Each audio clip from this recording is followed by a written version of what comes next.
Welcome to பிரயாம் YouTube channel.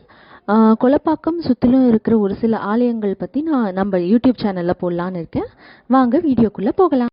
Welcome to பிரயாம் YouTube channel. Kolapakkam சுற்றிலும் இருக்கிற ஒரு ஹலோ மக்களே, நமஸ்காரம், குட் டே டு ஆல். எங்கள் வீட்டு பக்கத்தில் நிறைய கோயில்கள் இருக்குது. அதில் ஒரு கோயில் எனக்கு ரொம்ப பிடித்தமான கோயிலை தான் பார்க்க போகிறோம். இந்த கோயிலோட பேர் கர்ப்பக விநாயகர் ஆலயம். இது எங்கே இருக்குதுன்னு பார்த்தீங்கன்னா மதனந்தபுரம், அதாவது மதனந்தபுரமும் முகலிவாக்கம் எண்டில் இருக்கும். நம்மளுக்கு எல்லாம் விநாயகர் கோயில்னால் ரொம்ப சின்னதாக தான் நம்ம பார்த்துருப்போம். ஆனால் இந்த கோயில் வந்து அவ்வளோ பிரம்மாண்டமாக, என்ன சொல்கிறது, நிறைய ஓப்பன் ஸ்பேசஸ் இருக்கும். எங்களுக்கு நாங்கள் ஃபஸ்ட் டைம் வந்து பார்க்கும்போது இந்த கோயிலுக்கு அடிக்கடி வரணுங்கிற மாதிரி தோணுச்சு. நீங்களே இந்த வீடியோவில் பார்த்தீங்கன்னா உங்களுக்கே புரியும். எங்களுக்கு உள்ளே இருக்கிற சுவாமிகள்லாம் எடுக்க விடலை, அதனால் நான் கொஞ்சம் தூரமாகவே தான் எடுத்திருக்கேன் எல்லாமே.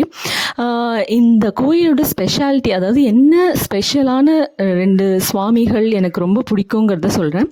ஸோ அப்படியே கொஞ்சம் உள்ளே நடந்து போனோன்னா நம்ம கம்பீரமாக இருக்கிற நம்ம விநாயகரை பிரார்த்தனை பண்ணிட்டு நம்மளுக்கு எல்லாருக்கும் பிடித்தமான நம்ம சிவு தான், பாகுபலி சிவு தான் அடுத்து இருக்கார்.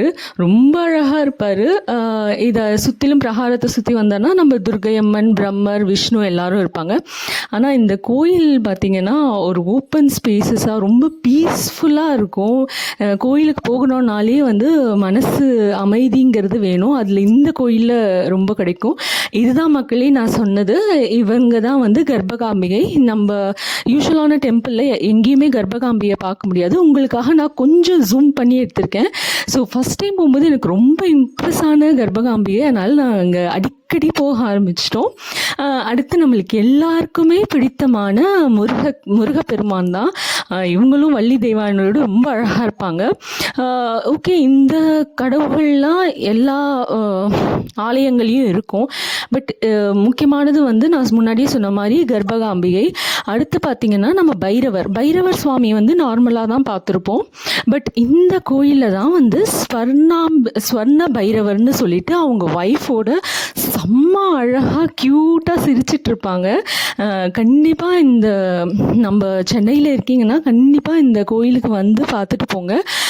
இப்போ நான் மார்னிங் டைமில் எடுத்திருக்கேன். ஆனால் ஈவினிங் டைமில் வந்து அவ்வளோ ஒரு காத்தோட்டமாக நல்லா, என்ன சொல்லுது, எவ்வளோ தான் கூட்டம் இருந்தாலும் இந்த கோயிலில் வந்து அவ்வளோ ஒரு கச்சன்னு அந்த மாதிரி இருக்கிற மாதிரி இருக்காது. ரொம்ப நல்லா இருக்கும், ரொம்ப மனசு அமைதியாக இருக்கும். அப்புறம் நம்மளோட ஆப்வியஸ்லி நம்மளோட நவகிரகங்கள் இருக்காங்க. ஸோ அவங்கள அப்படியே பார்த்துட்டு இவரை பார்த்தோன்னு வச்சுக்கோங்களேன், இந்த ஒரு அரச மரத்தடி விநாயகர் வந்து அவ்வளோ ஒரு அழகாக இருப்பார். சூப்பராக அவருக்கு வந்து என்ன சொல்ல, பூமாலை ட்ரெஸ்ஸிங்லாம் பண்ணிவிட்டு செம்ம க்யூட்டாக இருப்பார். எப்பயுமே அவங்களுக்கு பூஜை நடந்துகிட்டே தான் இருக்கும். ஸோ அப்படியே நம்ம கடைசியில் வந்து பார்த்தோன்னா நம்மளுக்கு எல்லாருக்கும் பிடித்தமான நம்மளோட ஆஞ்சநேயரும் இருப்பாங்க. ஸோ மக்களே, கண்டிப்பாக இந்த டெம்பிளுக்கு ஒரு தடவையாவது வந்து விசிட் பண்ணிட்டு போங்க. ரொம்ப அழகாக இருக்கும். தேங்க்யூ மக்களே. உங்களோட பிளெஸ்ஸிங்ஸ் கண்டிப்பாக வாங்கிட்டு போங்க. தேங்க்யூ மக்களே, பாய்.